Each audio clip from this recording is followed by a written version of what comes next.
आलीशान बंगले के बाहर बिछी खामोशी को चीरते हुए काले रंग की लग्जूरियस कार ड्राइववे में आकर रुकी। सूट में सजा 50 की उम्र के आसपास का आदमी कार में से बाहर आया। उसके साथ भारी भरकम साड़ी में सजी एक औरत भी थी। दोनों के चेहरे पर इस वक्त परेशानी और गुस्सा साफ दिखाई दे रहा था। कार के रुकने की आवाज खुले दरवाजे में से ड्राइंग रूम में बैठे लोगों के कानों तक जा चुकी थी, जिसके चलते उनके चेहरे चिड़चिड़े हो गए थे। घर के दरवाजे खुले हुए थे, फिर भी मौजूद किसी भी सदस्य आगे बढ़कर मेहमानों का स्वागत करने को खड़ा तक नहीं हुआ। अभी अभी कार में से निकले आदमी ने घर के अंदर कदम रखते ही दहाड़ती आवाज में कहा, ये क्या मजाक बना के रखा है आपने? हमारी सोसाइटी में इज्जत है, आपको कुछ परवाह है भी या नहीं? उस दिन तो बड़े उसूलों की बात कर रहे थे। आनंद अरोड़ा कभी अपनी जबान से नहीं मुकरता, अब क्या हुआ? उसकी ऊंची आवाज सुनकर सोफे पर बैठे उसी के हमउम्र आदमी ने चिढ़ते हुए कहा, आवाज थोड़ी कम कीजिए मिस्टर सक्सेना, हमें नॉर्मल आवाज में भी सुनाई देता है। आपने शादी तोड़ के अच्छा नहीं किया है भाई साहब। इस बार उसके साथ आई औरत ने कहा, मिसेस सक्सेना, ये हमारे बीच की बात है, आप इसमें बीच में ना बोलें तो बेहतर होगा। आनंद अरोड़ा ने कहा, और मैं अपनी किसी बात से नहीं मुकर रहा सक्सेना। आगे उन्होंने मिस्टर सक्सेना की ओर देखते हुए कहा, उनकी बातों के बीच एक लड़का और एक लड़की एक दूसरे का हाथ पकड़े ड्राइंग रूम में दाखिल हुए, जिन्हें देखते हुए मिस्टर सक्सेना ने कहा, दिख रहा है हमें, आपने ये ठीक नहीं किया है। मैं भी चुप नहीं बैठूंगा। अगर कोई बिजनेस डील होती तो बात अलग थी, लेकिन यहाँ बात मेरी बेटी की जिंदगी की है। मिस्टर सक्सेना, बैठकर बात करते हैं। सुनैना, कॉफी का इंतजाम कराओ। आगे अपनी पत्नी की ओर देखकर आनंद ने कहा, हम यहाँ बैठने नहीं आए हैं मिस्टर अरोड़ा। शांत सक्सेना साहब, पहले डैड की बात तो सुन लीजिए। इस बार लड़के ने कहा, मिस्टर सक्सेना, थोड़ी गलतफहमी हो गई है, हमें सुलझा लेनी चाहिए, आइए बैठें। मिसेस अरोड़ा ने बड़े ही शांत लहजे में कहा। इस बार दोनों पति पत्नी सोफे पर आकर बैठ गए। मैं जुबान से नहीं मुकर रहा सक्सेना, मैंने कहा था कि तेरी बेटी इस घर की बहू बनेगी तो बनेगी।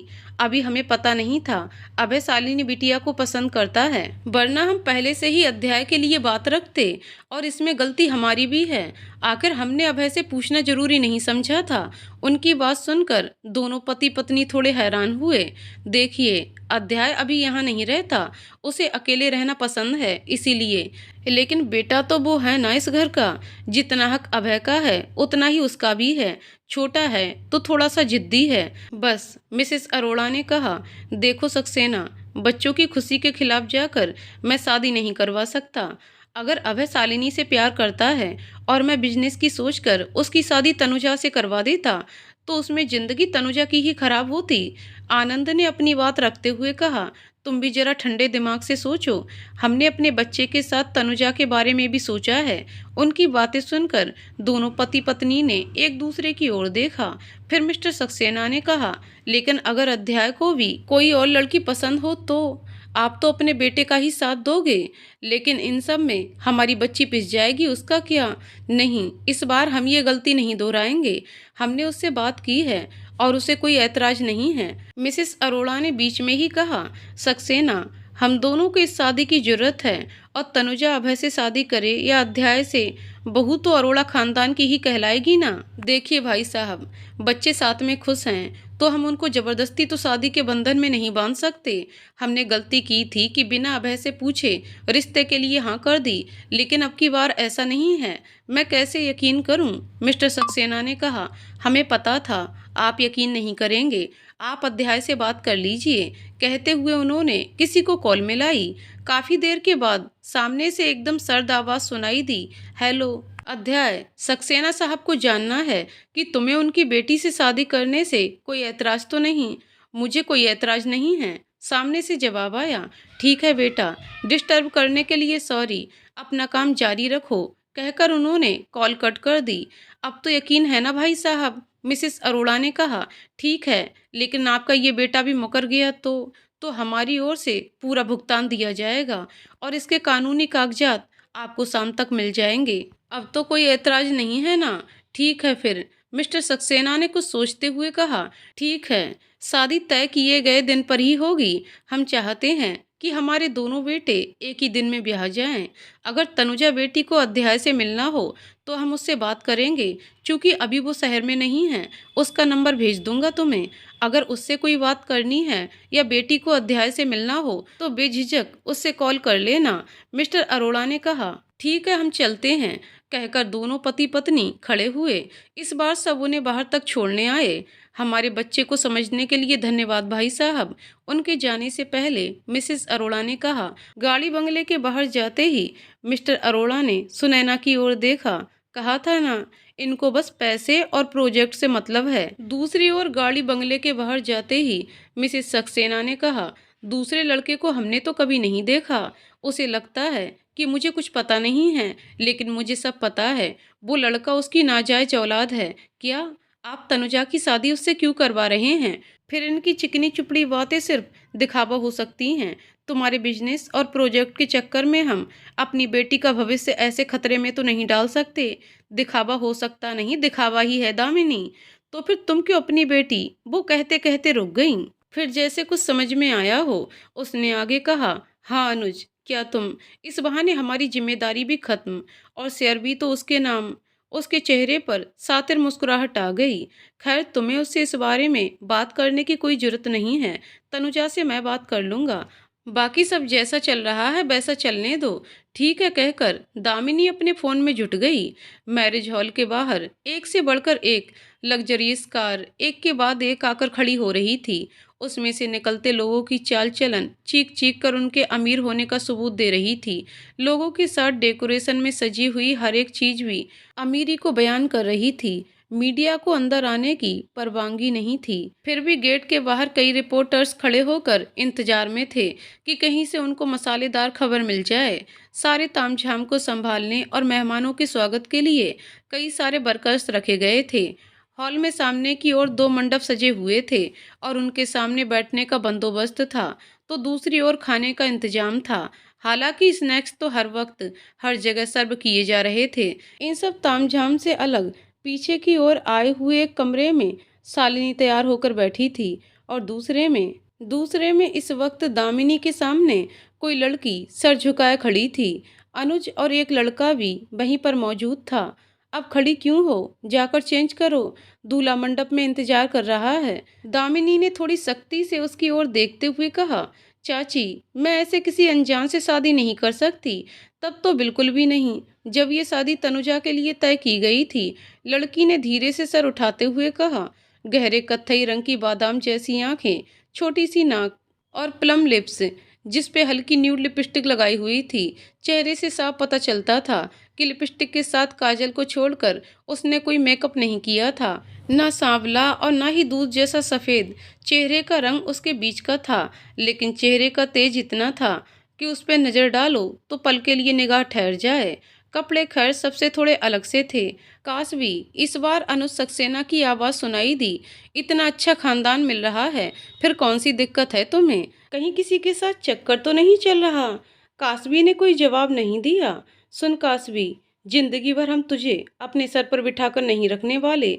इससे अच्छे रिश्ते की तो तू उम्मीद ही मत करना। जिस तरह की तुम्हारी माँ बाप की करतूतें थीं, कोई अच्छे खानदान में तुम्हें रिश्ता मिलने से रहा। मेरे पापा मम्मी के खिलाफ मैं एक भी लफ्ज नहीं सुनूंगी चाची, कासवी ने थोड़ी सी ऊंची और सख्त आवाज में कहा।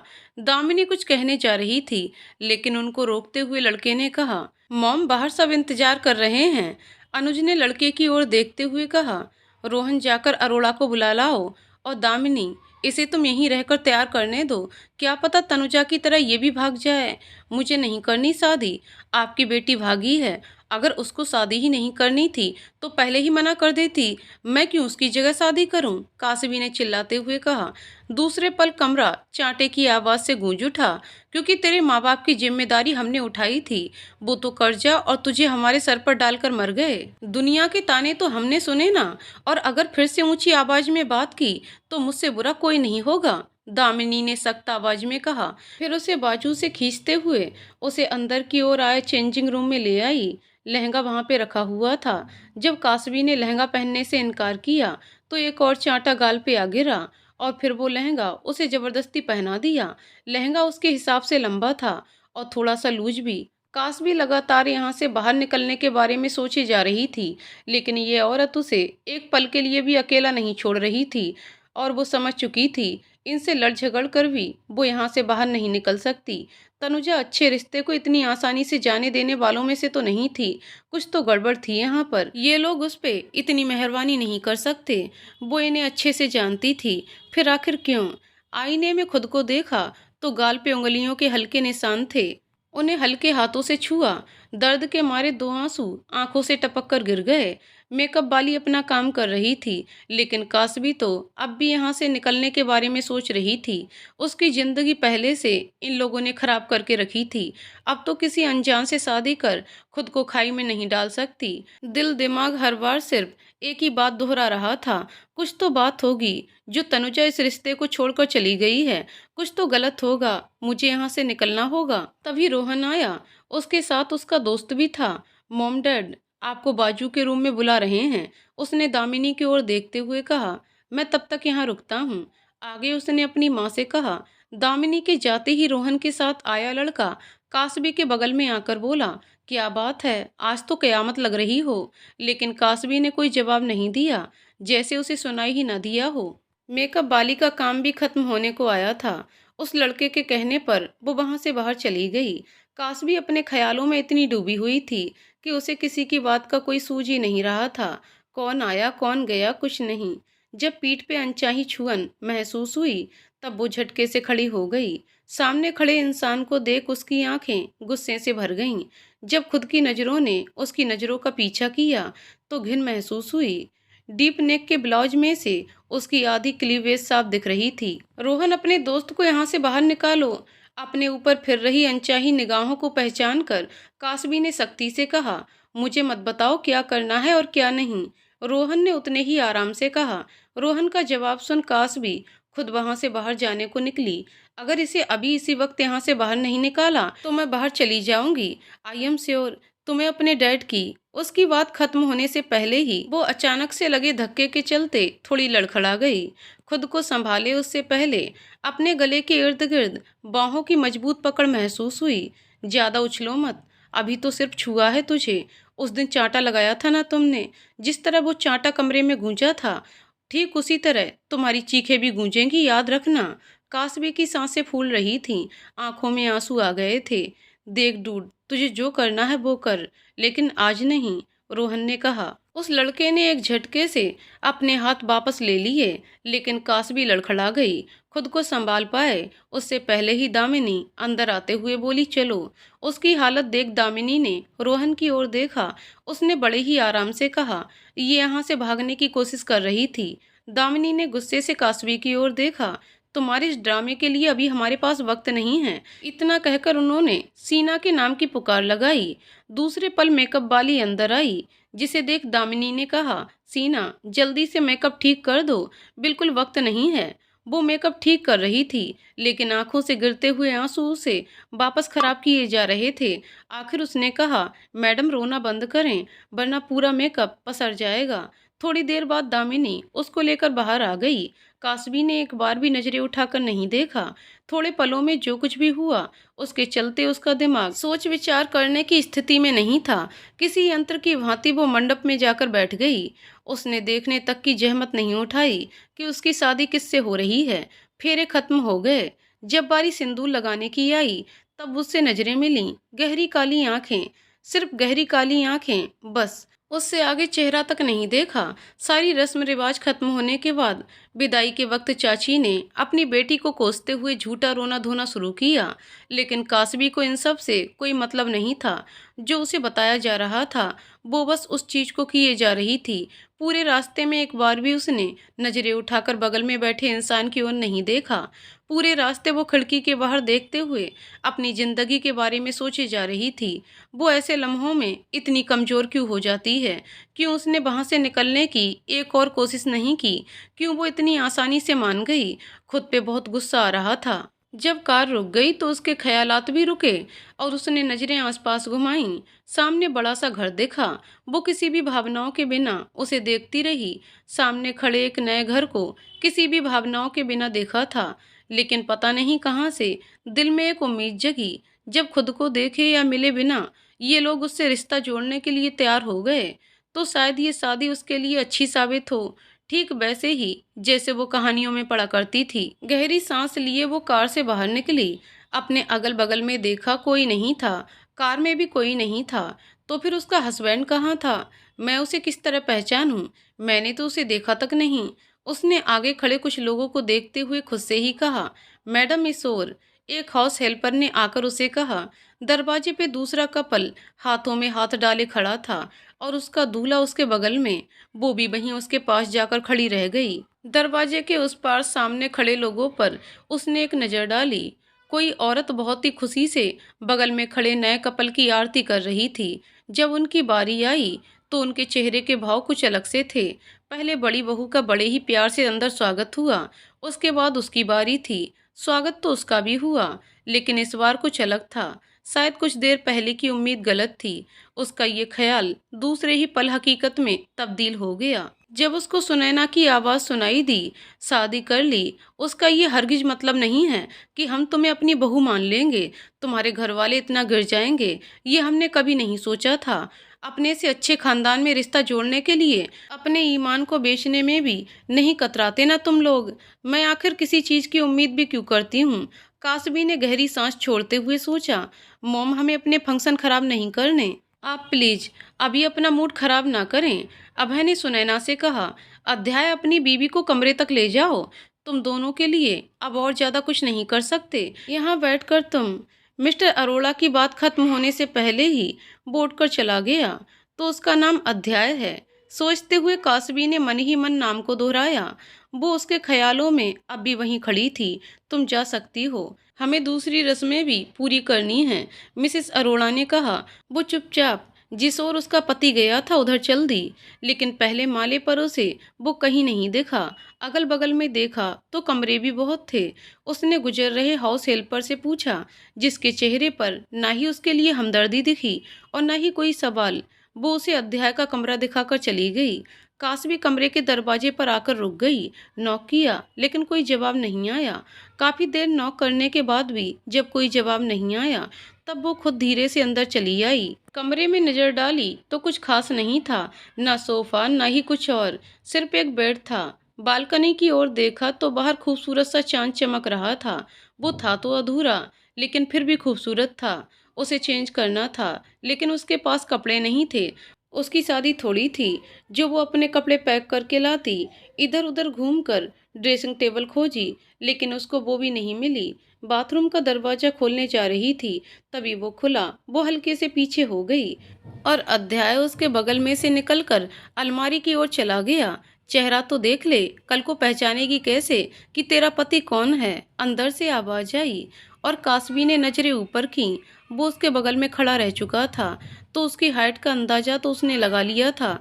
शादी के कपड़ों में उसकी बॉडी का पता नहीं चल रहा था, लेकिन अभी पहनी हुई सफ़ेद टी शर्ट में से अंदाजा लगाया जा सकता था, जिसमें से उसकी बाइसेप्स के मसल साफ दिख रहे थे।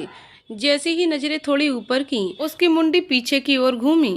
ट्रिम की हुई बियर्ड, शार्प जो लाइन वाला हैंडसम चेहरा और वही गहरी काली आंखें। थैंक गॉड कोई बुढ़ा नहीं है। पता नहीं कहाँ से ख्याल मन में आ गया। उसकी नजरें अपने ऊपर पाकर कासबी ने हौले से कहा, मुझे चेंज करना है, ड्रेसिंग रूम। उसकी बात खत्म होने के पहले ही कमरे के दरवाजे पे नॉक हुआ। मैम, आपका बैग। बाहर से आवाज आई। मेरा बैग? कासबी ने सोचा, लेकिन तब तक हाउस हेल्पर बैग अंदर रख चुकी थी। ओह, तनुजा का बैग। वो ही तो वेन्यू लेकर गई थी इसे। Thank God. उसने बैग खोलकर कपड़े खोजते हुए कहा, लेकिन सब कपड़े कुछ ज़्यादा ही रिवेलिंग थे। किसी अजनबी के सामने तो वो इन्हें शायद कभी ना पहने। थोड़ी उथल पुथल के बाद उसने एक पहनने लायक नाइट सूट खोज ही लिया। बैग को साइड में रखकर वो बाथरूम की ओर चली गई। थैंक गॉड कम से कम मिरर है यहाँ पर। दुपट्टे को सर से निकालते हुए उसने कहा। अपने अक्स को मिरर में देखा, जो जिंदगी में आए नए बदलाव को दिखा रहा था। मांग में लगा सिंदूर, गले में पहना मंगलसूत्र। बस ये मंगलसूत्र मेरे गले की घुटन की वजह ना बने। उसने मन ही मन प्रार्थना की। उसने नजरें घुमाकर देखा तो बाथरूम में भी कुछ खास सामान नहीं था, जैसे यहाँ कोई रहता ही ना हो। कपड़े चेंज कर बाहर आई, तब कमरे में कोई नहीं था। अपने कपड़े संभाल कर रखने के बाद वो इधर उधर टहलती रही। जब काफी वक्त के बाद भी कोई नहीं आया, तो वो बेड की ओर जाकर लेट गई। मैं क्यों इंतजार कर रही हूँ? उसको जब आना हो आए, नहीं आए तो और भी बढ़िया। कासवी को किसी भी बात का कुछ बुरा नहीं लगा था। अब सोचने को कुछ था ही नहीं, तो फिर से ख्यालों ने उसके दिमाग में कब्जा कर लिया। क्या वो किसी बेसहारा लड़की की तरह ये शादी चुपचाप निभाती रहेगी? बिल्कुल नहीं। जवाब उसके अंदर से आया था। क्या करूं मैं फिर? ऐसे जबरदस्ती के केवल नाम के रिश्ते के खातिर मैं अपने सपने, अपनी जिंदगी तो कुर्बान नहीं कर सकती। जिस तरह का इन लोगों का बर्ताव है, इनसे उम्मीद रखना भी गलती होगी। तो फिर क्या करेगी? अपने अंदर से ही सवाल आया। वो एकटक चांद को देखे जा रही थी। अचानक से ही कुछ याद आया। मेरे डॉक्यूमेंट्स, अगर वो मुझे मिल जाएं तो यहाँ से निकलना काफ़ी आसान होगा मेरे लिए। ऐसे मौके के लिए तो मैं इंतजार कर रही थी। उसके चेहरे पर खुशी छा गई। अगर उनको शक हो गया तो? फिर से खुद को ही सवाल किया। नहीं, मैं मौका ही नहीं दूंगी कि उनको शक हो। अपने सवाल का जवाब खुद ही देते हुए वो बुदबुदाई। इस जिंदगी से छुटकारा पाने की नई उम्मीद और दिन की थकान के चलते वो चंद मिनटों में ही नींद के आगोश में चली गई। सुबह जब नींद खुली तो नजरें बेड के दूसरे सिरे पर गईं। दूसरी साइड वैसी की वैसी ही थी। इसका मतलब वो कमरे में नहीं आया था। गहरी सांस छोड़ वो बाथरूम में चली गई। थोड़ी देर बाद बाहर आकर बैग खोला। उफ, फिर से कपड़े ढूंढने की जहमत। कपड़ों से उसे कोई शिकायत नहीं थी, लेकिन लोगों की सोच का क्या भरोसा? बिन बात के उसके कैरेक्टर पर कुछ भी कमेंट कर दें, जो कि वो कभी बर्दाश्त नहीं कर पाएगी। एक दो साड़ी और कुछ सूट थे। साड़ी काफ़ी ही क्लासी थी तो वापस रख दी और सूट पहन लिया। मेकअप का सामान बैग में था, लेकिन तनुजा और उसके मेकअप को छूना मतलब बिना बात के ड्रामा। और वैसे भी मेकअप वो तभी करती जब उसका मन हो, और इस वक्त तो उसका जरा सा भी दिल नहीं था। मंगलसूत्र पहनकर उसने अपना चूड़ा पहन लिया और फिर नीचे चली आई। अगर किसी ने तुम्हारे पति परमेश्वर के बारे में पूछा तो? सीढ़ियां उतरते वक्त अंदर से किसी की आवाज़ सुनाई दी। तो क्या बता दूंगी कि वो सो रहा है? किसी को क्या ही पता चलेगा। नीचे आकर देखा तो घर के सदस्यों में से कोई भी मौजूद नहीं था। केवल हाउस हेल्पर थे। इधर उधर नजरें घुमाकर देखा, लेकिन कोई भी और इंसान दिखाई नहीं दिया। पेट में चूहे कूद रहे थे। एक कप चाय तो पी ही सकती हूँ, उसने खुद से ही कहा। लेकिन किचन में जा सकते हैं क्या? कहीं किसी को ये भी पसंद ना आए। दो कदम आगे बढ़ते ही ख्याल आया। टेबल पर रखे फल देखकर सोचा, अभी इनसे ही काम चला लेते हैं। आधा सेब खाया था कि ऊपर से आवाज आ रही औरतों पर नजर गई। दोनों ने साड़ी पहनी हुई थी। क्या सास मेरी सांस छीन लेने की सोच रही है? कासबी ने सुनैना को अपनी ओर एकटक देखते हुए पाकर सोचा, ग्रेट करो से बेवकूफ। फिर किसी ने खुद के अंदर से कहा, और कासबी ने झुककर सुनैना के पैर छुए, लेकिन उन्होंने कोई ध्यान नहीं दिया। गुड मॉर्निंग, उसने नई नवेली दुल्हन दिख रही लड़की की ओर देखकर कहा। गुड मॉर्निंग, सामने से जवाब आया। किसी ने तो जवाब दिया उसे, वरना उसका पति तो। उसका ये ख्याल नए ख्याल से रिप्लेस होकर अधूरा रह गया। कहीं वो सच में गूंगा तो नहीं? फिर अंदर से किसी ने कहा, और उसकी आंखें ऐसे चमक उठीं मानो कोई पहेली सुलझा ली हो सकता है ये वजह तनुजा के शादी न करने की हो सकती है। उसने मन ही मन सोचा। बाजुओं के पास किसी की छुअन महसूस होते ही वो अपने ख्यालों में से बाहर आई। मॉम तुम्हें कुछ कह रहे हैं? बाजू में खड़ी अपनी हमउम्र लड़की की आवाज उसके कानों में आ गिरी। कासवी, सॉरी, क्या आप फिर से दोहरा सकते हैं? दोनों सबके लिए एक डिश, कुछ मीठा बना दो, सुनैना ने कहा। कासवी, ठीक है। फिर उसने अपनी बाजू में खड़ी लड़की की ओर देखकर पूछा, आपका नाम? शालिनी। क्या तुम दो डिश बना सकती हो? एक्चुअली मुझे कुकिंग नहीं आती। किचन में आने के बाद शालिनी ने कहा। कासवी, कोई बात नहीं, मैं बना दूंगी। और वो अपने काम में जुट गई। खुद भी कुकिंग में माहिर नहीं थी, लेकिन उसे कुछ डिशेज आती थीं। जब दोनों चीज बन गईं, तब उसने कहा, शालिनी। फिर उसने आगे कहा, क्या आपको आपके नाम से बुलाना ठीक है? शालिनी ने हाँ में गर्दन हिलाई। डिशेज तैयार हैं, कासवी ने कहा। तुम टेबल तैयार करो, मैं सबको बुलाकर आती हूँ, कहकर शालिनी बाहर की तरफ चली गई। कासवी ने गर्दन हाँ में हिलाकर सहमति दी और वो भी टेबल की ओर चली गई। जब प्लेट्स टेबल पर रख रही थी, तब कदमों की आहट सुनकर उसने ऊपर देखा। सामने अध्याय था, जिसके कदम कासवी को देखकर रुक गए थे। किचन में थी तो उसने दुपट्टा एक साइड में बांध रखा था। बाल भी क्लेचर की मदद से जूड़े में बंधे हुए थे। उसमें से कुछ लटें चेहरे पर आ रही थीं। अध्याय एक नज़र उस पे डालकर किचन में चला गया और फिर दूसरे ही पल वो वापस भी आ गया। उसके हाथ में पानी की बोतल थी। कासबी उसे कुछ कहती उससे पहले तो वो अपने कमरे की ओर बढ़ गया। सबके आने की आवाज़ से कासबी साइड में खड़ी रह गई। सब आकर बैठ चुके थे और शालिनी सर्व कर रही थी और कासबी ने उसकी हेल्प कर रही थी।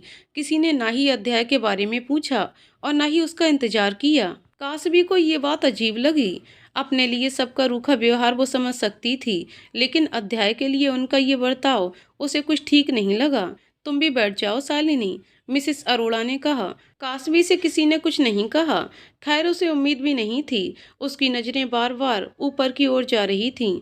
ये तुम्हारा गिफ्ट, अभय ने शालिनी को कुछ तोहफा देते हुए कहा। उसकी मौजूदगी से किसी को कोई फर्क ही नहीं था।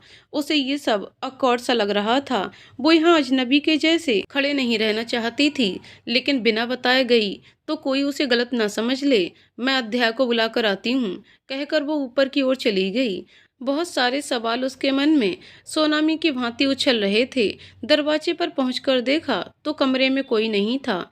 बाथरूम से आती पानी की आवाज़ सुन वो कमरे में टहलने लगी। जब अध्याय बाथरूम से बाहर आया तो कासबी को टहलते हुए देखा, लेकिन कुछ भी नहीं कहा और खुद रेडी होने लगा, जैसे उसकी मौजूदगी से उसे कोई फर्क ही ना हो। अब कासबी से बर्दाश्त ही नहीं हो रहा था। लिसन, उसने कहा। अध्याय ने रुककर उसकी ओर देखा तो कासबी ने अपनी बात आगे बढ़ाई। ब्रेकफास्ट रेडी है, सब वहीं हैं, आपका इंतजार कर रहे हैं। अध्याय कुछ भी ना कहकर फिर से अपने काम में जुट गया और फिर कदम कमरे के बाहर की तरफ लिए। हल्की आसमानी ब्लू रंग की शर्ट के साथ ब्लैक ट्राउजर पहने थे उसने, जिसकी वजह से उसकी हाइट और भी ज्यादा लग रही थी। पक्का ये गूंगा ही है, उसे फिर जवाब दिए बिना जाते देख कासबी ने खुद से ही कहा। नीचे पहुंचे तब सब हंसी मजाक करके अपना ब्रेकफास्ट कर रहे थे। अध्याय को देखकर किसी को कुछ फर्क ही नहीं पड़ा। अभय शालिनी को पगफेरे के लिए मायके छोड़ाना, मिसेस अरोड़ा ने कहा, और तुम्हें जो करना है वो कर सकते हो, उन्होंने कासबी की ओर देखकर कहा। कासबी उनके इस बर्ताव से हैरान थी। अभी कुछ देर पहले तो वो अच्छे से बात कर रही थी, अब क्या हुआ? इस औरत को दोहरे आते हैं क्या? मन ही मन कासबी ने सोचा। अध्याय ने कासबी की ओर देखा तो वो कहीं खोई हुई सी दिखी, जैसे अभी कही बात का उस पे कोई असर ही ना हो। अगर आपके ड्रामे खत्म हो चुके हों तो मैं यहाँ से जाना चाहूँगा। नई आवाज़ सुनकर कासबी ने अपनी मुंडी आवाज़ की दिशा में घुमाई। वह, मेरा पति बोल भी सकता है, ये तो कमाल हो गया। आई होप आगे से आप मेरी जिंदगी से दूर रहेंगे, उसने फिर आगे कहा। उसकी आवाज़ एकदम सपाट और शांत थी, लेकिन कहा एक एक लफ्ज काफ़ी भारी महसूस हो रहा था। लेकिन रिसेप्शन के लिए आ जाना, तुम्हारी बीबी के लिए कपड़े भिजवा दूंगी, मिसेस अरोड़ा ने कहा। कासबी को कुछ समझ नहीं आ रहा था। अध्याय फिर से कमरे में चला गया। कासबी अब भी वहीं खड़ी थी। वो कभी सामने बैठे लोगों को देखती तो कभी कमरे की ओर जा रहे अध्याय को। ये लोगों को क्या मैं शेरलॉक होम्स लगती हूँ? उसने मन ही मन सोचा और फिर गहरी सांस छोड़कर वो भी वापस कमरे में चली गई। दरवाजे के पास पहुंची तो अध्याय की आवाज़ सुनाई दी। अपनी बैग पैक कर लो, हम कहीं और जा रहे हैं, कासबी ने पूछा। जितना कहा उतना करो, अध्याय की सपाट आवाज आई। कासबी ने गहरी सांस छोड़ी। बैग पैक करने के लिए उसके पास था ही क्या? बैग तो अनपैक करनी भी बाकी थी। जो कुछ सामान बाहर था उसे बैग में रखकर उसने बैग बंद कर दी। ना ही अध्याय ने बैग उठाने में मदद की और ना ही उसके लिए इंतजार करने खड़ा रहा। बैग में काफ़ी कपड़े, जूते वगैरह थे, जिसके चलते बैग को सीढ़ियों से उतारने में दिक्कत हो रही थी। जैसे तैसे नीचे पहुंची तो मिस्टर अरोड़ा ने उसे रोका और कहा, अपने बाप बने चाचा से कहना अपनी लड़की की शादी ना करवाने के लिए। उसे मनगढ़ंत कहानियां बनाने की जरूरत नहीं है। उसके इरादे हमें अच्छे से पता हैं। कासबी को हर बात पहले की तरह लग रही थी। वो ऐसे ही सवालियत नजरों से उन्हें देखती रही। जब किसी ने कुछ नहीं कहा तो उसने अपने कदम बाहर की ओर कर लिए। अध्याय कार में उसका इंतजार कर रहा था, जो कि बाकी हर कार की तरह लग्जरियस नहीं थी। उसने बैग पीछे रखा और आगे आकर बैठ गई। कासबी समझ गई थी वो उसके लिए कुछ भी नहीं करने वाला। शादी होने से उसके लिए दो ही चीज हुई थी, एक तो उसकी मुसीबतें बड़ी थीं और दूसरा उसे ताने देने के लिए और लोग भी शामिल हो गए थे। कार के शुरू होते ही दिमाग में ख्यालों का इंजन भी शुरू हो गया और फिर पूरे रास्ते वो ख्यालों से घिरी रही। अपनी आंखों के सामने अपने चाचा के घर को देख उसे जरा सी भी खुशी नहीं हुई। वो कार से बाहर निकली तो इस बार अध्याय को उसका बैग निकालने की मेहरबानी करते हुए देखा।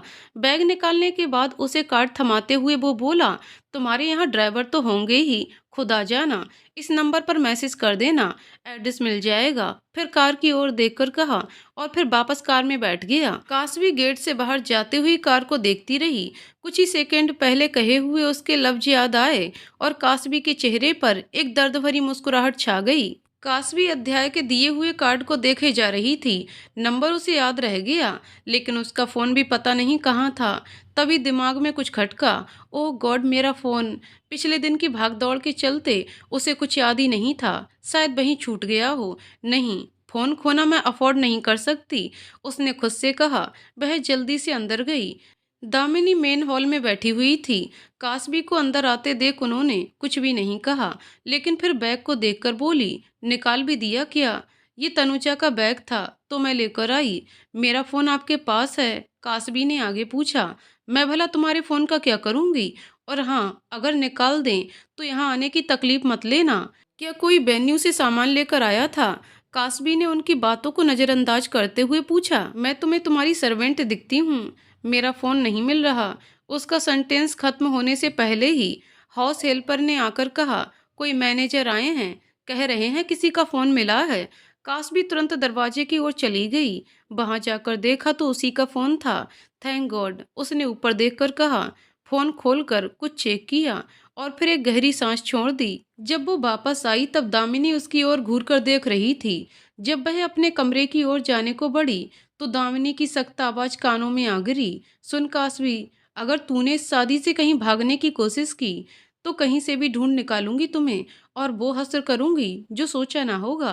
पहली बार जिंदगी में तुम हमारे किसी काम आई हो। कुछ उल्टी सीधी हरकत करके हमारा नुकसान नहीं करोगी तुम। उन्हें जवाब दिए बिना कासवी अपने कमरे की ओर चली गई। इस घर से छुटकारा मिला, वो ही बहुत बड़ी बात है। यहाँ वापस आने की तो मैं सोचूं तक नहीं, लेकिन कहीं कोई नई कैद में ना फंस जाऊं। उसके लिए सबसे पहले मुझे अपने डॉक्यूमेंट्स लेने होंगे ताकि मैं कहीं और जा सकूं, उसने सोचा। अपना सामान बैग में रखकर वो बेड पर लेट गई और फिर से ख्यालों ने दिमाग में दस्तक दी। कुछ याद आते ही वो तुरंत खड़ी हुई और कमरे से बाहर आई। बाहर आते ही दामिनी की आवाज सुनाई दी, जो कि हाउस हेल्पर को उसके सैलून जाने के बारे में बता रही थी। उनके बाहर निकलते ही कासवी ने एक पल की भी देरी किए बिना कदम ऊपर के फ्लोर की ओर ले लिए। वह जानती थी रोहन अभी तक पक्का सो रहा होगा। वह जल्दी से स्टडी रूम में चली गई। अब तक वह चाचा चाची और तनुजा का कमरा देख चुकी थी।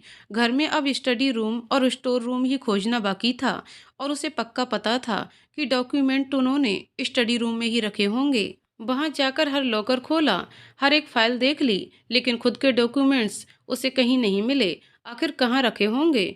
स्टोर रूम में हो सकते हैं क्या? वो कमरा तो रोहन के कमरे के पास में था। अभी वहां जाकर मैं रिस्क नहीं ले सकती, उसने खुद से ही कहा। एक बार और देख लेती हूँ, शायद कहीं कुछ मिल जाए। लेकिन इस बार भी कुछ नहीं मिला। थोड़ी फाइल इधर उधर करते वक्त आखिर में तिजोरी दिखी। पक्का यहीं पर होंगे। एक उम्मीद सी जागी, लेकिन पासवर्ड कुछ सोचकर तनुजा की बर्थ डेट डाली, लेकिन तिजोरी नहीं खुली। हड़बड़ी में दिमाग काम नहीं कर रहा था। क्या हो सकता है? बर्थ डेट नहीं होगी कुछ और। अगर 2-3 बार गलत पासवर्ड डालने से लॉक हो गया तो उनको भनक लग जाएगी। नहीं, मैं रिस्क नहीं ले सकती। सोच कासवी सोच, खुद के दिमाग को जोर देते हुए उसने कहा। अचानक से कुछ याद आया। वह नंबर जो हर जगह था, कार की नंबर प्लेट के ऊपर कंपनी के नाम के साथ, यहाँ तक कि उनके जीमेल में भी। ऊपर सीलिंग की ओर देखकर कुछ बुदबुदाया और वो कुछ नंबर डाले। तुरंत लॉक खुल गया। अंदर कुछ फाइल, एक फोल्डर, गहने और बहुत सारे रुपए थे। उन रुपयों की गड्डी को उसने छुआ तक नहीं, न ही साथ रखे गहनों के बॉक्स को खोलकर देखा। नीचे से फोल्डर निकाला और उसे खोलकर देखा तो खुद के ही डॉक्यूमेंट्स थे। सारे डॉक्यूमेंट्स निकालकर कुछ खाली पन्ने उसमें रख दिए। फिर सब जैसा था वैसा ही रख वो जल्दी से अपने कमरे की ओर आ गई। अब उसे यहाँ एक पल भी नहीं ठहरना था।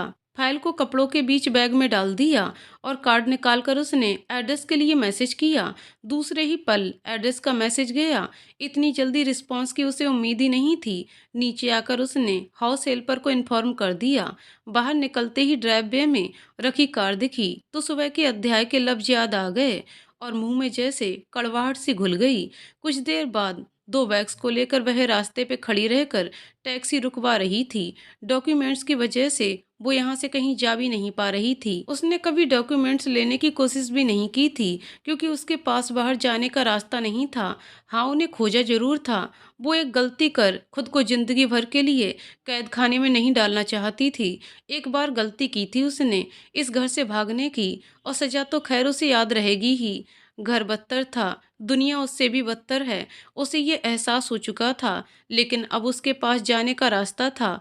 जल्दबाजी में कुछ भी खराब मत कर देना, उसने खुद से ही कहा। एड्रेस पर पहुंचकर देखा तो अपार्टमेंट था। कासमी ने फ्लोर चेक किया और लिफ्ट की ओर बढ़ गई। डोरबेल बजाकर खड़ी रही। 1 मिनट के बाद दरवाजा खुला। अध्याय ने उसे देखकर कुछ भी नहीं कहा और वापस अंदर आ गया। अपने बैग को लेकर वो भी आ गई। लिफ्ट वाला कमरा तुम यूज कर सकती हो। कासमी बिना कोई सवाल किए कमरे की ओर चली गई। मेरे लिए यही अच्छा है, अभी कुछ दिनों के लिए यही मेरा कमरा, फिर इन सबसे आज़ादी। उसने कमरे को देखते हुए बुदबुदाया। अपने बैग्स को साइड में रखा और फ्रेश होने चली गई। अब सर से कुछ बोझ कम हुआ हो वैसा लग रहा था। कल से उसका दिमाग सब सोच सोच कर फटा जा रहा था। शादी से उसे जरा सी भी खुशी नहीं थी, लेकिन फिर यहाँ से हमेशा आज़ाद होने की उम्मीद ने इस अनचाही शादी का दर्द भी भुला दिया था। और आज तो उसे अपनी आज़ादी की चाबी भी मिल गई थी। उसके डॉक्यूमेंट्स। अब जोरों की भूख लग रही थी। बाहर जाकर देखा तो कोई भी मौजूद नहीं था। किचन में जाकर देखा तो सब्जियां वगैरह थीं। उसने जरूरी सामान ढूंढकर कुछ पकाने का सोचा, लेकिन फिर कुछ याद आते ही वो दूसरे कमरे की ओर गई। दरवाजे पे नॉक किया और खड़ी रही। थोड़ी देर बाद वो अपने चेहरे पर सवालियत लिए सामने खड़ा था।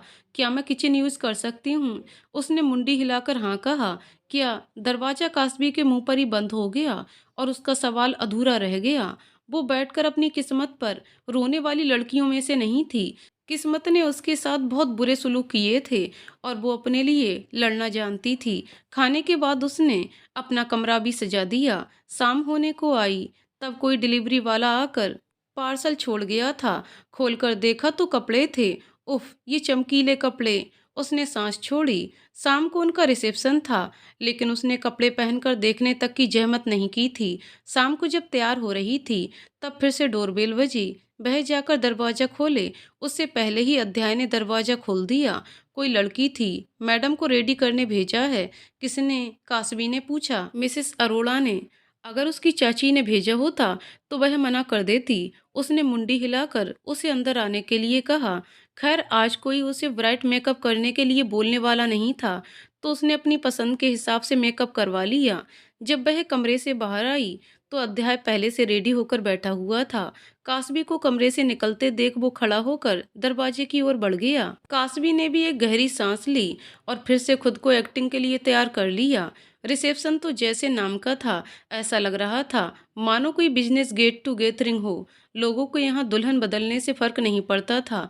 फर्क पड़ता था तो किसी के शेयर होल्डर बदलने से, किसी की कंपनी बदलने से, किसी की इन्वेस्टमेंट बदलने से या प्रोजेक्ट बदलने से। बदलते रिश्ते नातों की उसकी दुनिया में कोई अहमियत नहीं थी। अरोड़ा फैमिली कहो या फिर सक्सेना फैमिली, इस वक्त दोनों पेरेंट्स अपने बच्चों पे प्यार लुटाए जा रहे थे। इन सब में शालिनी की माँ ने पूछा, तनुजा का कुछ पता चला? नहीं, उसने हमें बहुत निराश किया, दामिनी ने जवाब देते हुए कहा। दरअसल अभय ने जो उसके साथ किया, उसके बाद तो वो शादी करना ही नहीं चाहती थी। फिर भी अपनी फैमिली की सोच कर तैयार हो गई थी। फिर पता नहीं उसे क्या हुआ, लेकिन अंत में कासवी ने खुद ही ये उपाय दिया था। बिन पूछे सवाल का लंबा चौड़ा एक्सप्लेनेशन देते हुए दामिनी ने कहा। अभय और शालिनी की बात बीच में ही आती शालिनी की माँ ने आगे कुछ सवाल नहीं किया। बहुत समझदार है कासवी, जो अपनी फैमिली के बारे में इतना सोचती है, वरना इन बच्चों ने तो हमारी जान ही निकाल दी थी। सुनैना ने भी सहमति देते हुए कहा। कासवी बस इन औरतों की बातें सुनती जा रही थी। उसमें कुछ भी सच नहीं था, लेकिन उसे हैरानी नहीं थी। इन सब में कासवी को अगर किसी ने हैरान किया हो तो वो था अध्याय। वैसे तो रिसेप्शन में आने से पहले एकदम मुंह लटकाया खड़ा था, जैसे उसे यहाँ कदम भी ना रखना हो, लेकिन यहाँ आते ही सबसे ऐसे मिलझूल रहा है जैसे उसे सच में यहाँ मजा आ रहा हो। कुछ देर पहले का बर्ताव दिखावा था कि जो अभी उसके सामने था वह कास्वी समझ नहीं पा रही थी। अब तक अध्याय ने किसी को भी उसके साथ मिलवाया नहीं था, जैसे वह वहीं हो ही नहीं। ये सब जो करना है करें, मुझे अभी खाना है, जमकर भूख लग रही है, और वैसे भी इतनी बढ़िया एक्टिंग करने के बाद अच्छा सा खाना तो मैं डिजर्व करती हूँ। कास्वी ने मन ही मन सोचा।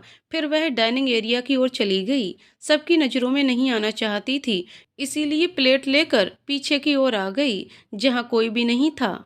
करीबन 3 घंटे बाद सब एक के बाद एक करके वापस लौट रहे थे। अंत में केवल तीनों फैमिली ही बाकी थीं। कास्वी जब वॉशरूम से फ्रेश होकर आई तब तक वो भी जा चुके थे और अध्याय भी उसे कहीं नहीं दिखा। जो नंबर उसने दिया था उस पे मैसेज करके देखा, कोई रिप्लाई नहीं आया। कॉल लगाई तो किसी ने रिसीव नहीं की। तीनों फैमिली भी चली गई थी, सिर्फ वह अकेली रह गई थी। अगर छोड़कर ही जाना था तो पहले ही बता देता, कम से कम कैब तो बुक करके रखती। उसे गुस्सा आ गया। इतनी रात को इन अनकंफर्टेबल कपड़ों में रास्ते पे खड़े होकर व्हीकल ढूंढना, मतलब खुद ही मुसीबत को न्योता देना। आसपास नजरें घुमाई तो अभी कुछ वर्कर्स थे वहां पर। कास्वी ने कैब के आने तक साथ रुकने के लिए सबको रिक्वेस्ट की और वो मान भी गए। घर जाकर डोरबेल बजाकर खड़ी रही। कुछ पलों के बाद उसने दरवाजा खोला, लेकिन पूछने तक की जहमत नहीं की कि वह किसके साथ लौटी थी। कास्वी ने गुस्से भरी नजरों से उसकी ओर देखा और फिर कमरे में चली गई।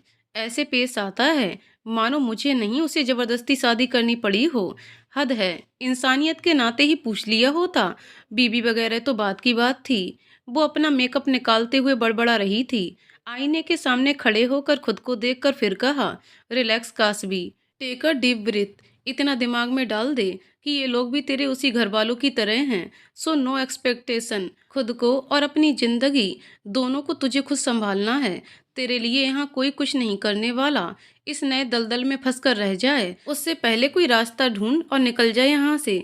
गहरी सांस छोड़कर खुद को कंपोज करके फ्रेश हो गई और फिर सब काम पेंडिंग रख के सबसे पहले किसी को एक ईमेल भेजी और फिर आगे के बारे में सोचते हुए कब नींद ने उसके दिमाग में पहरा दे दिया उसे पता भी नहीं चला। दूसरे दिन वो पूरा दिन घर में ही रही। अध्याय जल्दी सुबह ही चला गया था और अभी शाम को लौट रहा था। कास्वी लैपटॉप पर कुछ करने में व्यस्त थी। न उसने अध्याय से बात करने की कोशिश की, न ही अध्याय ने उससे।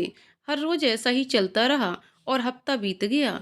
दोनों फैमिली में से किसी ने भी उनके बारे में कुछ नहीं पूछा था। वह दोनों ने भी नहीं। दोनों अपने तरीके से जी रहे थे। आज अध्याय जब रेडी होकर आया तब कास्वी अपना ब्रेकफास्ट खत्म कर चुकी थी। वह दिन भर घर में ही रहती थी। करने को कुछ था नहीं। वैसे आदत थी उसे ऐसे दिन भर घर में रहने की, लेकिन फिर भी यहाँ पता नहीं क्यों वह बोर हो रही थी। उसे अध्याय के बारे में नाम के अलावा कुछ पता नहीं था। आज उसने बात करने की छोटी सी कोशिश की। तुम कहाँ जॉब करते हो?" अध्याय निवाला चबाते हुए रुक गया। उसे ऐसे देख कास्वी ने कहा, आई मीन तुम्हारी ऑफिस कहाँ है? वो अगर उसे समझ नहीं आ रहा था कि वो आगे क्या कहे। तुमसे मतलब? अध्याय ने सपाट लहजे में पूछा। नहीं, वो मुझे पता नहीं है। अगर किसी ने पूछा कि मेरा पति, उनसे कहना मैंने अपनी बहन की जगह शादी की थी तो मुझे पता नहीं है। हमारी शादी सिर्फ एक बिजनेस डील है, इसके चलते हम एक दूसरे की पर्सनल बातें नहीं जानते। कास्वी का सेंटेंस खत्म हो उससे पहले ही अध्याय ने बीच में कहा, और हाँ, मेरी जिंदगी से तुम दूर रहो। मैं कुछ भी नहीं कहता, इसका मतलब ये हरगिज नहीं कि तुम खुद को मेरी बीवी समझो। मेरे लिए ये शादी कुछ मायने नहीं रखती। अगर तुम्हें दिक्कत हो तो अपने बैग्स उठाकर अपने घर जा सकती हो। टेबल से खड़े होते हुए उसने आगे कहा, आई एम सॉरी। कास्वी सिर्फ इतना ही कह पाई। उसे रिसेप्शन का दिन याद आया। यही शब्द उसे रिसेप्शन के दिन सुनैना और शालिनी की माँ से बार बार सुने थे। कैसे अपनी बहन की जगह उसने शादी की है। पैसे बिजनेस के लिए वो कैसे गिर गई थी। उसके माँ बाप ने कैसे शादी का खेल किया था। माँ बाप, मुंह में फिर से कड़वाहट घुल गई। वह चुपचाप अपने कमरे में चली गई। अध्याय ने उसे जाते देखा और फिर गहरी सांस छोड़कर वह भी चला गया।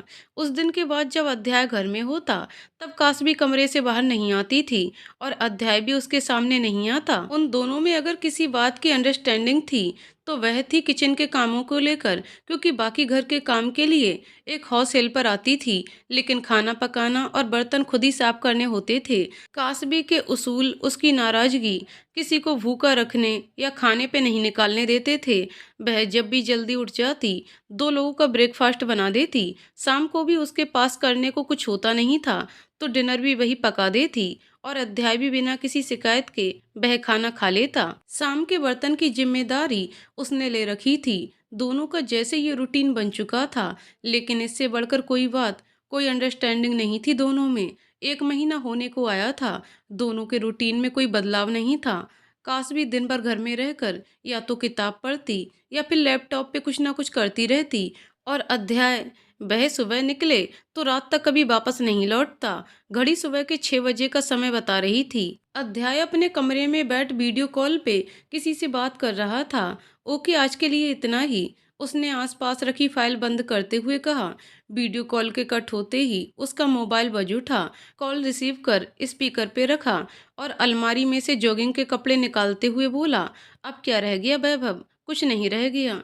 तुझसे ये पूछना था कि शादी कैसी चल रही है। सामने से मजाकिया आवाज आई, ऐसी फालतू की बातों के लिए मेरे पास वक्त नहीं है, कहकर अध्याय ने कॉल कट कर दिया। शादी शादी किए हुए उसे महीना हो चुका था, और इस 1 महीने में यकीनन इस बीबी नामक प्रजाति ने उसका दिमाग खराब करके रखा था।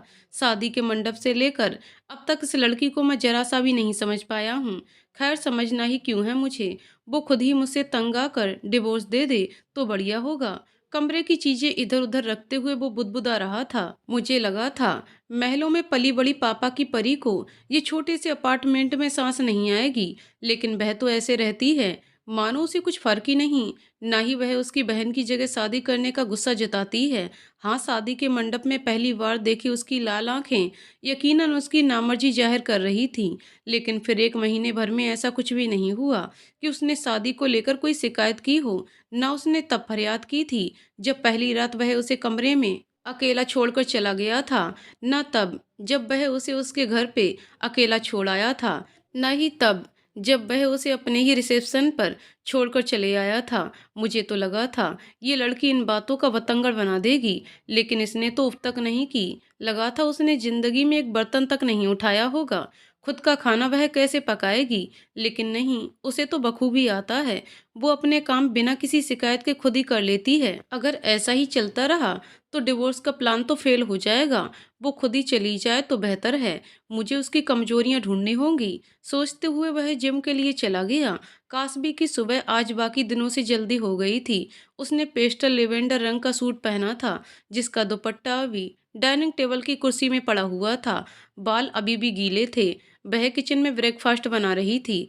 अध्याय जब जिम से लौटा तो उसने कास्बी को किचन में देखा। उसे ऐसे देख अध्याय को थोड़ी सी हैरानी हुई। वह इतने दिनों सुबह सुबह ही निकल जाता था।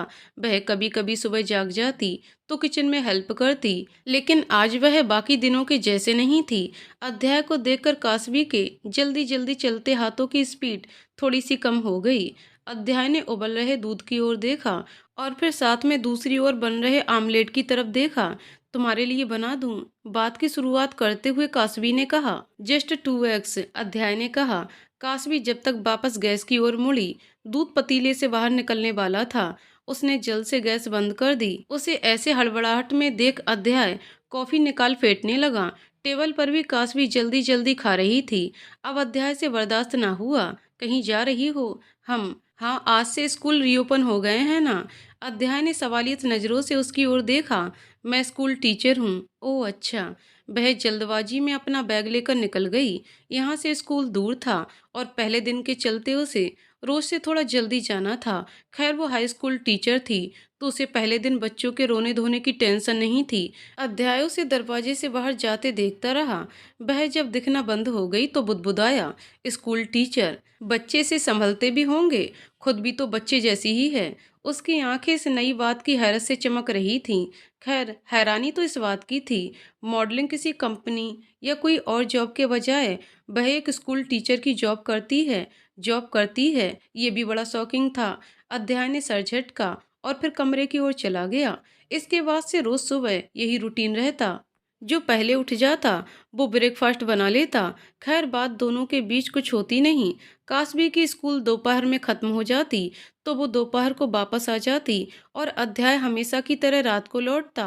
हफ्ते बाद एक दिन जब अध्याय अपार्टमेंट से बाहर निकला तब उसे कास्बी दिखी। ये इस वक्त यहाँ क्या कर रही है? दूसरे ही पल उसे उसका जवाब मिल गया जब उसे कैब में बैठते देखा। लेकिन अध्याय ने ज्यादा ध्यान नहीं दिया। 2-3 दिन बाद जब उसे सिटी बस से जाते देखा तो थोड़ी हैरानी हुई। जा रही बस को देखकर वह बोला, मुझे तो लगा था इसका अपना पर्सनल ड्राइवर होगा। आ रही कॉल को देखकर वो ख्यालों से बाहर आया। कॉल रिसीव तो की लेकिन अब भी ख्याल उसी पे आकर ठहर रहे थे। पब्लिक ट्रांसपोर्ट से आना जाना, दिन भर घर में रहना, इतने दिनों में एक बार भी घर ना जाना, ना ही उससे कोई मिलने आता है। शायद मैं जो समझ रहा था वैसा नहीं है। उसने सामने से कही जा रही बातों को काटते हुए कहा, वैभव तूने तनुजा के बारे में इन्फॉर्मेशन निकलवाई ना? उसमें कास्बी के बारे में कुछ था क्या? नहीं तो क्या हुआ? पता लग सकता है क्या? अध्याय ने जवाब देने के बजाय सामने सवाल किया, क्यों, तुझे क्यों जानना है उसके बारे में? कहीं प्यार ब्यार तो नहीं हो गया ना? वैभव मुझे शाम तक पूरी इन्फॉर्मेशन चाहिए। और फिर उसने कॉल कट कर दी। गहरी सांस छोड़ी, फिर वह भी चला गया। करीबन 2 महीने बीत चुके थे। अब भी दोनों के बीच कोई प्रोग्रेस नहीं था। ऐसा नहीं था कि दोनों ने डिवोर्स के बारे में ना सोचा हो, लेकिन उसके लिए वह दोनों अभी अप्लाई नहीं कर सकते थे। और फिर अभी दोनों अपनी अपनी जिंदगी में उलझे हुए थे। अपने ख्वाबों को पूरा करने के लिए किसी अजनबी के साथ 1 साल तक साथ रहने में भी उन्हें कोई दिक्कत नहीं थी। दोनों के बीच दिन भर में सिर्फ 10 लफ्ज की अदला बदली होती थी। उनमें से 8 लफ्ज तो कास्बी के ही होते थे। आज अध्याय जल्दी घर लौट आया था। जब वह घर में अंदर आया तो डाइनिंग टेबल पर एक किताब दिखी और किचन में से एक अच्छी सी खुशबू आ रही थी। उसने पहली बार जल्दी घर आया देख कास्बी हैरान हुई, लेकिन उसने एक भी सवाल नहीं किया। अध्याय अपने कमरे में चला गया। फिर कुछ 15-20 मिनट बाद वह वापस हॉल में आया। कास्बी अब सोफे पर लेटी हुई थी और वह किताब उसके हाथों में थी। कास्बी की ओर देखकर उसने कहा, मैं 2 दिनों के लिए शहर में नहीं हूँ, तुम चाहो तो अपने घर जा सकती हो। अध्याय को वहां खड़े देख कास्बी तरीके से बैठ गई। घर का जिक्र होते ही उसका पूरा मुंह कड़वाहट से भर चुका था। गला साफ करके उसने कहा, क्या मैं यहाँ नहीं रुक सकती? अध्याय ने उसे हैरानी से देखा, फिर कहा, जैसा तुम्हें ठीक लगे, मैं घंटे बाद जा रहा हूँ, ठीक है? आगे किसी ने कुछ नहीं कहा। अध्याय के जाने के बाद वह अकेली थी। खैर वहां कोई आता जाता नहीं था तो उसे कोई दिक्कत नहीं थी। 2 दिन आराम से बीत गए, लेकिन अब भी अध्याय नहीं लौटा था। आज तीसरा दिन था और शाम के 6 बजने वाले थे। काश फोन में कुछ पढ़ रही थी, लेकिन फिर एकदम से उठकर वह वॉशरूम की ओर चली गई। फिर वापस आकर अलमारी छानने लगी। सैनिटरी नैपकिन्स तो कोई लड़की कैसे भूल सकती है, कास्बी ने खुद से ही कहा। जब पूरी अलमारी खोजने के बाद भी कुछ नहीं मिला तो उसने डार्क रंग की जीन्स पहन ली और कमर पर जैकेट बांधकर वह कमरे से बाहर निकल गई। नजदीक में एक फार्मेसी देखी उसने। धीरे धीरे दर्द बढ़ता जा रहा था। जल्दी जाकर आती हूँ, वरना इस दर्द के मारे तो मैं करवट बदलने के काबिल भी नहीं रहूंगी। घर को लॉक करते हुए उसने बुदबुदाया। जब वापस आई तब घर अंदर से बंद था। वह लौट चुका होगा, उसने अंदाजा लगा लिया और फिर डोरबेल बजाई, लेकिन 2 मिनट के बाद भी दरवाजा नहीं खुला। फिर से डोरबेल बजाई। चलकर जाने और वापस आने के चलते अब दर्द बर्दाश्त के बाहर था। वह दीवार का सहारा लिए खड़ी थी। अब की बार दरवाजा खुला। देखा तो अध्याय गीले बालों के साथ खड़ा था। दरवाजा खुलते ही वह अंदर आ गई। कुछ भी बात या सवाल किए बिना सीधा अपने कमरे में चली गई। अध्याय को उसका बर्ताव अजीब सा लगा। काफी समय बीत चुका था। खाने का वक्त होने वाला था। जब से शादी हुई थी कास्बी डिनर बना देती, लेकिन आज किचन में सन्नाटा था। अध्याय ने कास्बी के कमरे के बाहर नॉक किया। बार बार नॉक करने के बाद आखिर दरवाजा खुला। देखा तो सामने कास्बी गुस्से में खड़ी थी। क्या है? चेहरे और बर्ताव से वह बीमार सी लग रही थी। वो तुम ठीक हो? तुमसे मतलब? गुस्से भरी आवाज सुनाई दी। तुम कुछ ठीक नहीं लग रही थीं, इसलिए पूछा। मुझे कोई शौक नहीं है तुमसे बात करने का। अध्याय ने भी उसी के लहजे में जवाब दिया। हाँ तो मत करो ना बात। क्यों करते हो? कोई भी तो नहीं मैं तुम्हारी। कोई क्यों फिक्र करेगा मेरी? उसका गुस्सा अब आंसुओं में तब्दील हो चुका था और वो घूर कर रोते हुए अध्याय को देख रही थी। अब जाओ भी यहाँ से। अध्याय का दिमाग अभी चकराने को था। वह वापस बेड पर जाकर तकिए में अपना मुंह छिपाकर रोने लगी। उसकी सिसकियां दरवाजे के उस पार अध्याय को सुनाई दे रही थीं। अध्याय ने गहरी सांस छोड़कर कदम किचन की ओर लिए। शायद अब उसका सब्र टूट चुका होगा। कुछ सामान निकालते हुए वह बुदबुदाया, एक बार पूछ लूं क्या? नहीं, फिर वह इसे मेरी हमदर्दी समझेगी। करीब 45 मिनट के बाद खाने की मेज पर बैठते वक्त उसने सोचा, बीमार सी लग रही थी, पूछ ही लेता हूँ। वह टेबल से उठने वाला था कि कास्मी कमरे से बाहर आई। अध्याय को टेबल के पास देखकर उसने अपनी आंखें भींच लीं। उसे ऐसा लगेगा कि मैं उसकी अटेंशन के लिए मरे जा रही हूँ। नहीं, अध्याय रोड़ा, ये सब उन स्टूपिड पीरियड्स हार्मोन्स की गलती है। उसने मन ही मन सोचा, वो शाम के लिए सॉरी, मेरा वो मतलब नहीं था। टेबल के पास आते हुए उसने कहा। उसे कमरे से बाहर देख अध्याय वापस बैठ अपने लिए खाना परोस रहा था। एक्चुअली वह आगे कुछ कहे उससे पहले कुछ स्ट्रॉन्ग स्मेल उसके अंदर गई और उसने पूछा, क्या बनाया है ये? चिकन, कोई दिक्कत? कहते हुए अध्याय ने कासबी की ओर देखा तो वह अपना मोबाइल वहीं छोड़ मुंह पर हाथ दबाए कमरे में जल्दी से चली गई। सच में इसकी तबीयत ठीक नहीं है क्या? अध्याय ने सोचा। गहरी सांस छोड़कर वह भी पानी लेकर उसके कमरे में गया। वॉशरूम से आती पानी की आवाज़ सुनकर वह वहीं रुक गया। कासबी अपने सर पर हाथ रखकर बाहर आई। दरवाजे पर आकर वह गिरते गिरते बची। उसे ऐसे देख अध्याय ने कहा, तुम ठीक नहीं हो, हॉस्पिटल चलना है? नहीं, ठीक हूँ मैं, कासमी ने भारी सांसों के साथ कहा। अध्याय उसे कंधे से सहारा देकर बेड तक ले आया और पानी दिया। I am sorry, are you sure you are fine? उसे नज़रअंदाज करते हुए अध्याय ने पूछा। It's just periods and that smell from chicken sucks. वह एक्चुअली मुझे पीरियड पर कुछ दिक्कत होती रहती है। ओह, अध्याय सिर्फ इतना ही कह पाया। उसे पता था लड़कियों को दिक्कत होती है, लेकिन इतनी ज़्यादा ये नहीं पता था और वह किसी औरत के करीब रहा भी नहीं था, तो उसे इस बात का ख्याल तक नहीं आया। मुझे नहीं पता, तुम्हें चिकन से दिक्कत होगी, तुम तो नॉनवेज खाती हो। क्या तुम खाने के बाद उसे डिस्कार्ड कर दोगे? मैं अपने लिए कुछ और बना लूँगी। कासबी ने गहरी सांस लेकर उसके सवाल का जवाब दिए बिना कहा, ठीक है। 20 मिनट बाद अध्याय ने आकर कहा, अब स्मेल नहीं आ रही, आ जाओ। वह जब दूसरी बार बाहर आई, एक अच्छी खुशबू आ रही थी। ये खुशबू उसे जानी पहचानी सी लगी। लंबी सांस लेते हुए उसने कहा, कितनी अच्छी खुशबू है ये। अध्याय ने तुरंत पलटकर उसकी ओर देखा।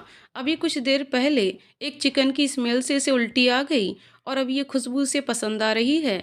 क्या ये भी पीरियड्स की वजह से? वैभव सही कहता था, लड़कियां पीरियड्स पर बहुत जानलेवा और अजीब हो जाती हैं। वह उसे हैरानी से देखता है। कासबी ने फटाफट से पास्ता उबालने को रखा। फिर अध्याय का ख्याल आया तो वह टेबल ठीक कर रहे अध्याय को पूछा, तुम खाओगे पास्ता? अध्याय उसे कैसे बताता कि स्मेल मिटाने के चक्कर में उसने सब फेंक दिया था। श्योर। आधे घंटे बाद वह अपनी प्लेट लेकर टीवी के सामने बैठ गई, जबकि अध्याय सोफे पर बैठ अपना कुछ काम कर रहा था। किचन में प्लेट रखी है तुम्हारी? अध्याय ने उसकी ओर हैरानी से देखा। आज वह कोई और ही लड़की थी। वह खाकर उठ भी गया और कासबी पता नहीं क्या कार्टून देख रही थी। उसे परवाह भी नहीं थी कि अध्याय वहीं पर है और उसका मजाक बनाएगा। जब किचन साफ करके वापस आया तब भी वह वहीं बैठी थी। अध्याय अपने कमरे में चला गया। 11 बजने वाले थे और टीवी में से हल्की सी आवाज आ रही थी। अध्याय ने हॉल में जाकर देखा तो वह सोफे पर ही सो चुकी थी। बाल चेहरे पर बिखर चुके थे और टीवी पर अब कोई सॉफ्ट लोफी म्यूजिक बज रहा था। बीच में रखी सेंटर टेबल पर एक किताब अधकुली पड़ी थी। सोफे के कुशन को घुटनों की मदद से पेट पर दबाकर रखा हुआ था। इस तरह बॉल की तरह पूरी सिमटकर लेटी थी कि सोफे की आधी जगह खाली बच गई थी। खुद के हाथ अपने इर्द गिर्द इस कदर लपेटे थे मानो खुद को बचा रही हो, लेकिन किससे? ठंड लग रही होगी। कहीं दूर उसके अंदर से आवाज आई। अध्याय ने कमरे से ब्लैंकेट लाकर उस पर डाल दिया, लेकिन वह नींद में कराह रही थी, जैसे दर्द में हो। 2 महीने में तो उसे ऐसे कभी नहीं देखा था। अध्याय कुछ देर उसे देखता रहा। यकीनन आधा सोफा खाली था, लेकिन वह बिल्कुल भी कंफर्टेबल नहीं था। उसने झुककर कासबी को बाहों में उठा लिया और फिर उसे उसके बेड पर लिटाकर कंबल सही से उसकी गर्दन तक ढक दिया। चेहरे की ओर देखा तो उस पे बिखरे बाल जैसे उन्हें वहां से हटाने को कह रहे थे। अध्याय के हाथ अपने आप उन्हें हटाने लगे, जैसे उनका खुद का दिमाग हो। फिर अचानक से कुछ रियलाइज होते ही उसने अपना हाथ झटके से पीछे ले लिया और जल्दी से कमरे के बाहर आ गया। दाएं बाएं सिर झटका, उसे उठाने की क्या जरूरत थी? अब वह फिर से गलत समझेगी। मैं उसकी फिक्र कर रहा था क्या? फिर कहीं दूर अंदर से सवाल आया, इंसानियत के नाते इतना तो कर ही सकता हूँ। खुद के सवाल का जवाब खुद ही देते हुए वह बुदबुदाया और फिर कमरे में जाकर सो गया। दूसरे दिन कासबी को खुद को बेड पर देखकर हैरानी हुई। जहाँ तक मुझे याद है मैं तो हॉल में थी, यहाँ कैसे पहुंची? क्या अध्याय? नहीं, वह भला मुझे यहाँ क्यों सुलाएगा? तो फिर मैं कैसे आई? मोबाइल में बज रहे अलार्म की आवाज़ सुन खुद से बातचीत का सेशन अधूरा छोड़ वह बाथरूम की ओर बढ़ गई। ब्रेकफास्ट के वक्त उसने अध्याय से पूछा, क्या कल रात तुम मुझे कमरे तक ले गए थे? मैं क्यों भला तुम्हें कहीं भी लेकर जाऊंगा? कल तो इंसानियत के नाते सब साफ सफाई कर तुम्हारी हेल्प कर दी थी। उसके अलावा मुझसे ऐसी उम्मीद मत रखो। आगे उसने कहा, वह मुझे याद है कि मैं सोफे पर थी, फिर बेड में। उसने अपनी बात अधूरी छोड़ दी। मुझे क्या पता? और पीरियड्स ही तो हैं, इतना क्या? तुम्हें पीरियड्स नहीं आते तो अपना ओपिनियन मत दो। एक हेल्प की और एहसान जिंदगी भर का गिनवा रहे हो, कासमी ने गुस्से से कह दिया था। फिर वह किचन में चली गई। जब ये पीरियड्स पर हो, इससे कुछ नहीं कहना है। पिछले दिन से उसके बदले अंदाज देख रहे अध्याय ने मन ही मन सोचा। दूसरे 2-3 दिनों तक अध्याय डिनर को बात करते हुए कासबी के सामने नहीं आया। कासबी को आज भी पता नहीं चला कि वह आखिर कमरे में कैसे पहुंची थी। बहुत सोच विचार के बाद वह इस नतीजे पे आई थी कि शायद उसे नींद में चलने की बीमारी हो सकती है। आगे की कहानी अगले वीडियो में। तो दोस्तों, आपको कहानी कैसी लगी कमेंट करके जरूर बताइएगा। कहानी पसंद आई हो तो वीडियो को लाइक शेयर करें और चैनल को सब्सक्राइब करें। कहानी को पूरा सुनने के लिए बहुत बहुत धन्यवाद दोस्तों।